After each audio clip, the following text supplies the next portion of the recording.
I'm just with the ewes to lamb and I'm deciding whether or not to let them out. So it's a Wednesday, and on Wednesdays my mum goes to market. Now it's a real decision of, do we let them out where obviously it's a bit colder and one could lamb, or do we leave them inside? Now, whilst as I said it's colder outside than it is inside, it is also a pretty mild day today. There's a wind, but the wind is quite mild. I've looked at the sheep in here and, I mean, famous last words, but I don't think any of them look like lambing today. Their due date is Saturday, so a couple of days' time. Now, I was watching when the tup first went in and have made a note of the few which were tupped first. And yeah, I'll be keeping a close eye on them. One of them is the triplets, and I'm actually going to leave the triplets in just because they look closer than the main batch of ewes. So yeah, the decision is the main batch are going to go outside and the triplets are going to stay in. Sheep lambing is an interesting one because they do have the due date, so that is when the tup first went in, but obviously the tup didn't tup them all on the same day, so it's a staggered period that they could be lambing over. One of the things you look out for is them bagging up, and some of them definitely are on the way, but there's a lot more to go, I would say, and you can see a big change in the bags as, you know, the later you get on with lambing. There's also another saying that a sheep doesn't lamb out of its bag, so out of its udder, which is very, very true. So they can be deceptive. Some have a tiny, tiny little bag and they lamb and you didn't think they were anywhere near, and then some can be bagging up for weeks before they lamb and you think, oh gosh, they must be close, and they take a while. So it's other signs that you're looking out for as well. This is how good Ralph is. Literally just sits outside the pen waiting for me. He's probably thinking, why on earth is she on her phone? We just want to crack on with the jobs. You're a good boy, aren't you, Ralph?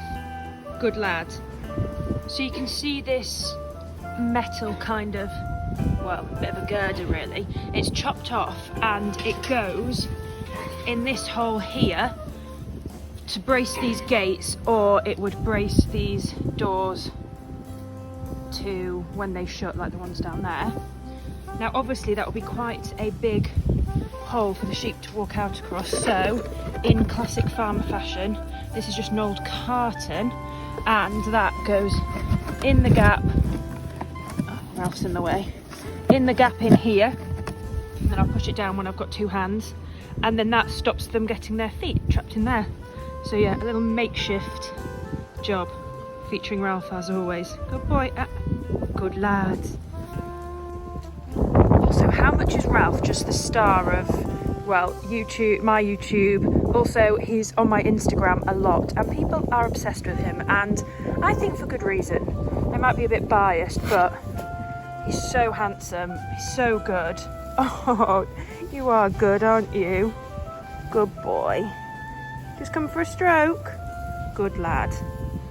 Good lad.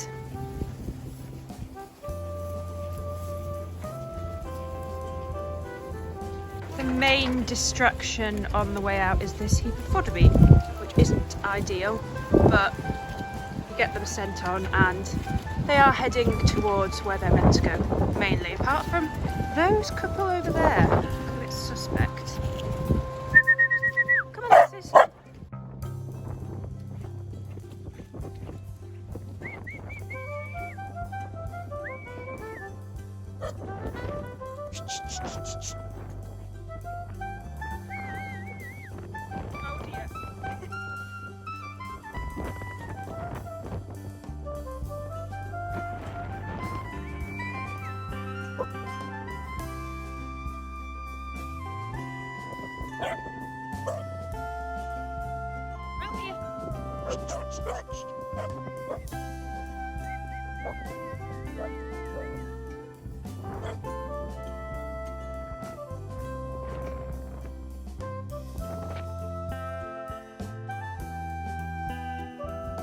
Ralph is deciding that if the sheep are grazing on some fodder bean, he's going to as well.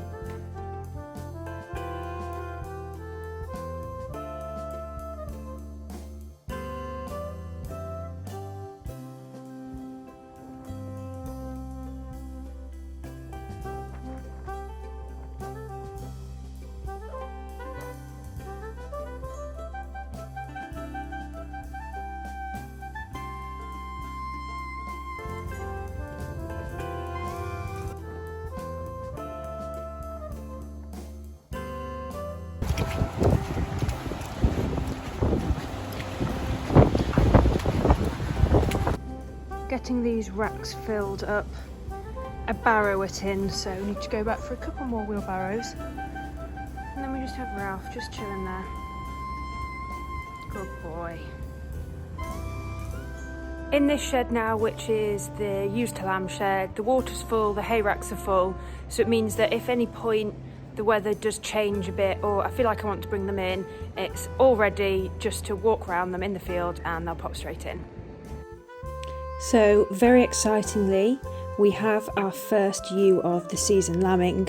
Now, I thought she was maybe looking uneasy in the afternoon, and this video was filmed at around 11:30 in the evening. So as you can see there, we've had to help her out. You can see I'm looking up at the sheep, so I am holding pressure onto the two front legs of the lamb and waiting hopefully to see her push to give me an extra hand. The nose and the head wasn't particularly big, but it wasn't that easy to get out. You can see I'm trying to get my hand just around the head to keep it coming with the two front legs. Now obviously we want them to come front ways and head ways first, and that doesn't always happen, but luckily it did this time. Now she's giving me a little bit of a push here, but not helping as much as I need, and she was quite tight around there to get the head out. As you can see, still maintaining that pressure, and you want to pull down and round with the lamb. This ewe inside is a little bit of a weird shape, so it feels like the lamb almost has to come uphill to come out, so makes things a little bit trickier. This is her third time lambing, and the other two times she had two pretty big singles. She's quite a distinctive ewe because she has one ear up and one ear down, so that's why I can remember. So my mum's here just to help, and we are just pulling her down to get her flat on the ground laying down, which, as I said, with her slightly weird shape inside, it helps a bit. It looked a bit dramatic pulling her over, but definitely is better than it looks. Again, just trying to free up a bit more room around there for the lamb's head and nose to come out, all the while maintaining the pressure just on those two front legs. You'll see now my mum just comes in to help. I'm able to keep a good hold on the two legs, and that extra hand literally makes all the difference, and you'll see that the lamb now just pops out as soon as you get it past the head, which is a bit of a wider part. So we bring the lamb out, this one's a girl, clear the nose, make sure there's no afterbirth blocking her breathing, and give her to the mum at the front, who immediately starts licking and getting the baby going. There are a few things that we always do post lambing, and one of them is to remove the kind of waxy seal from the teat. So you can see that dark bit there, and the colostrum comes out, thick, good colostrum. But yes, sometimes that seal can be quite tough, and it would hinder the lamb trying to go and get the first bit of colostrum. As you can see, a nice sized lamb, and this was within probably 2 minutes. She was already trying to get up and head towards the teat, which is always a really, really good sign.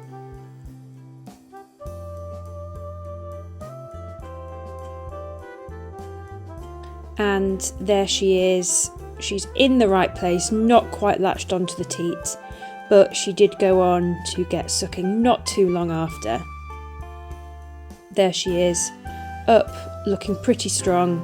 She's at the wrong end at the moment, but as I said, she got sucking nice and strongly not too long after this.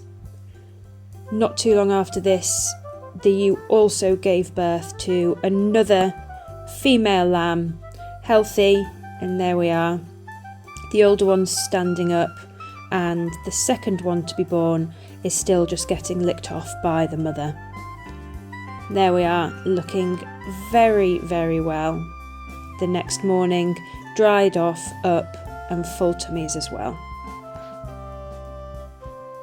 So here I am with our newest arrival from last night. there will be lots of lambing content in the next few weeks. Well, I've got a pretty busy week next week. I feel like I'm here, there and everywhere.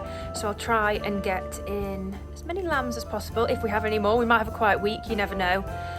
One thing, just a reminder, next Tuesday, I'll be doing a live broadcast with the AHDB from Lammer, so that's next Tuesday evening. The details are on my Instagram if you want to watch. We're talking about bridging the gap with the consumer from farm to fork, so a really important topic and I think crucial at the moment. But as always with this episode, if you enjoyed it, please like and subscribe to my channel.